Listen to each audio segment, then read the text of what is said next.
Chapter 7.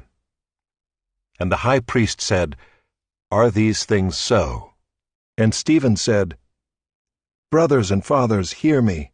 The God of glory appeared to our father Abraham when he was in Mesopotamia, before he lived in Haran, and said to him, Go out from your land and from your kindred, and go into the land that I will show you. Then he went out from the land of the Chaldeans, and lived in Haran. And after his father died, God removed him from there into this land in which you are now living. Yet he gave him no inheritance in it, not even a foot's length, but promised to give it to him as a possession and to his offspring after him, though he had no child. And God spoke to this effect, that his offspring would be sojourners in a land belonging to others, who would enslave them and afflict them 400 years. But I will judge the nation that they serve, said God, and after that they shall come out and worship me in this place. And he gave him the covenant of circumcision. And so Abraham became the father of Isaac, and circumcised him on the 8th day, and Isaac became the father of Jacob, and Jacob of the 12 patriarchs. And the patriarchs, jealous of Joseph, sold him into Egypt, but God was with him, and rescued him out of all his afflictions, and gave him favor and wisdom before Pharaoh king of Egypt, who made him ruler over Egypt, and over all his household. Now there came a famine throughout all Egypt and Canaan, and great affliction, and our fathers could find no food. But when Jacob heard that there was grain in Egypt, he sent out our fathers on their first visit. And on the second visit, Joseph made himself known to his brothers, and Joseph's family became known to Pharaoh. And Joseph sent and summoned Jacob his father and all his kindred, 75 persons in all.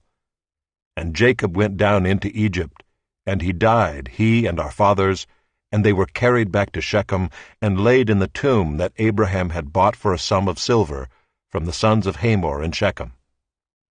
But as the time of the promise drew near, which God had granted to Abraham, the people increased and multiplied in Egypt until there arose over Egypt another king who did not know Joseph. He dealt shrewdly with our race and forced our fathers to expose their infants so that they would not be kept alive. At this time Moses was born, and he was beautiful in God's sight. And he was brought up for 3 months in his father's house. And when he was exposed, Pharaoh's daughter adopted him and brought him up as her own son. And Moses was instructed in all the wisdom of the Egyptians, and he was mighty in his words and deeds. When he was 40 years old, it came into his heart to visit his brothers, the children of Israel. And seeing one of them being wronged, he defended the oppressed man and avenged him by striking down the Egyptian. He supposed that his brothers would understand that God was giving them salvation by his hand, but they did not understand.